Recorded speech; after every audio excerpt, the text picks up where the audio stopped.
Now I know many of y'all are tired of these niggers doing all these bad things out here.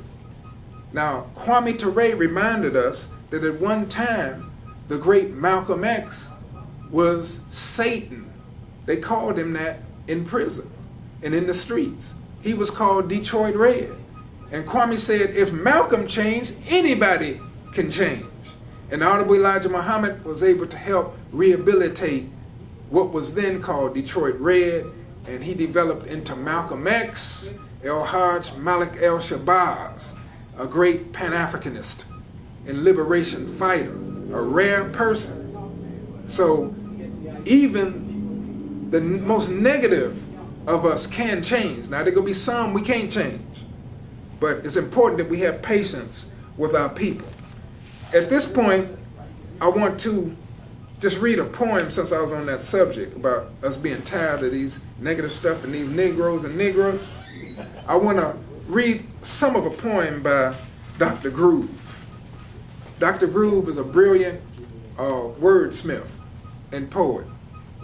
He gave me this poem several months back. It's called I'm Tired of My Own.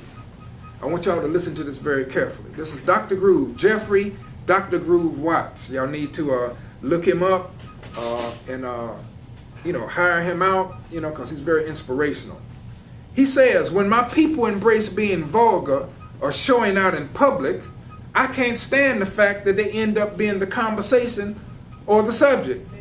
Putting their business out, profane and loud on the telephone, trying to make up for the attention that they didn't get at home. 250,000 words or more to choose from, but evidently they act like only 7 curse words are known.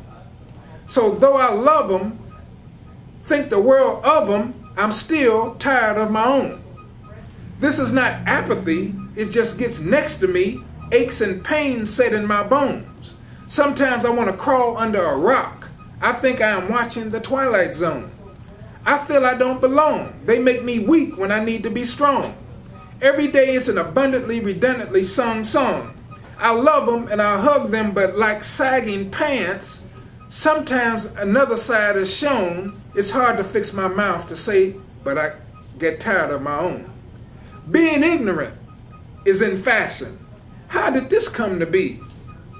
Mothers get on the buses and trains with children, but their telephone has the first priority. Telling their children to shut the F up, and giving them a mean look. The child might not even act up if they had their favorite toy or book. Elders do their best to advise young parents, but this famous reply makes us moan. You can't tell me what to do because I am grown. And I'm going to end that there, but you can see where our brother's going with that poem. It's called I Am Tired of My Own, and there's much more to that. You ought to see this brother spit. I'm not a poet. You ought to see him. He gets real passionate and animated with his poetry. He's a genius. Dr. Jeffrey, Dr. Groove Watts. You need to look him up. And so, I know y'all tired of these Negroes.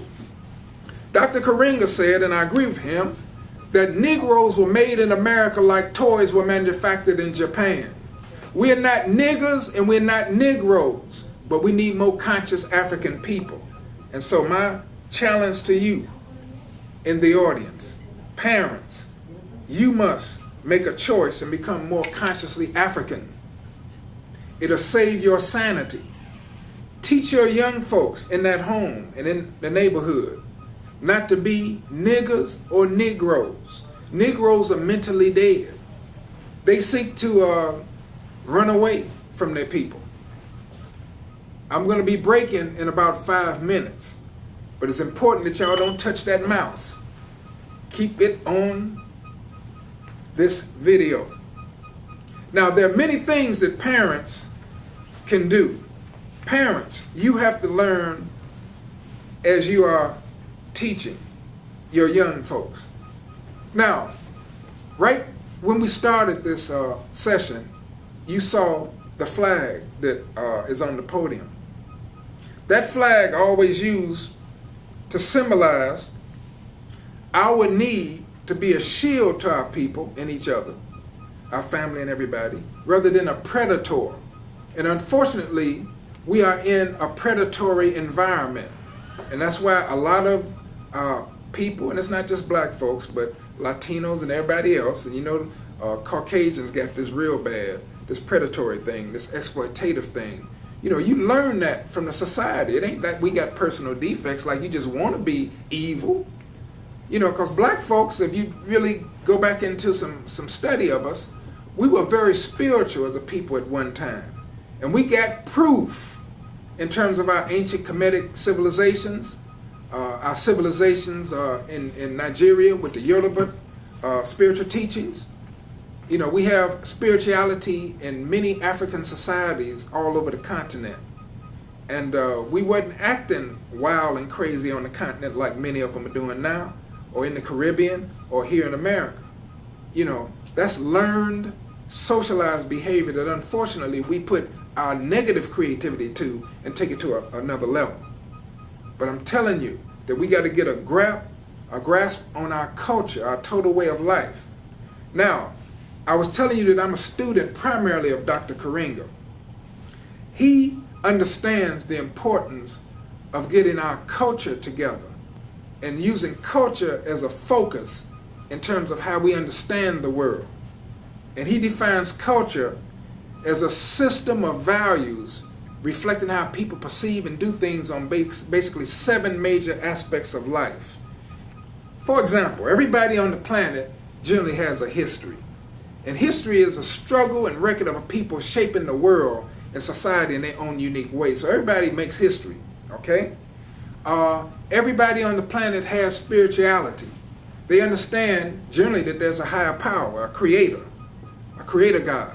And they have various rituals and practices related to their beliefs on that level. Everybody on the planet has social organization. In other words, male-female relationships, a way to bring people into the world, a way to bury people, a way to educate folks, family structures, neighborhoods, even holidays that folks create, all of that social organization. Everybody on the planet, of course, has economic organization, because without that, a lot of the other things is not possible to really sustain. Economic organization is dealing with how you transform the land into the basics for survival. That's food, clothing, and shelter. And then when you learn how to get an excess or surplus of that, you develop creative ways to produce other goods and services, distribute and consume other goods and services, and you have a system of that. You even trade with other peoples across the water. But economics is a very important aspect of anybody's culture. You also have what we call creative production. Dr. Karenga, Kawaida philosophy, talks about how everyone has art forms. The Chinese sing a certain way. They dance a certain way. We, the Africans, have a lot of creativity on that level. Y'all bear witness. We got some strong music. We got some strong dance forms. That's why y'all can't stop bopping and walking and stepping. That's why y'all so wrapped up in that sometimes you can't help do other things to help plan our collective future. Y'all know where I'm coming from.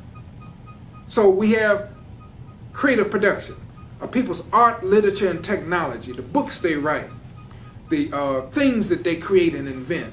And by the way, black folks have been creating things throughout history. Don't let the racist people bamboozle, hoodwink, or trick you into thinking that we are not inventors. We are, okay? They interrupted us in Africa, okay? And we were even creating in the various harshest circumstances. So, I hope that y'all, this is resonating with y'all, and we're gonna break very shortly. Don't touch that mouse. Asante Sana, thank you very much.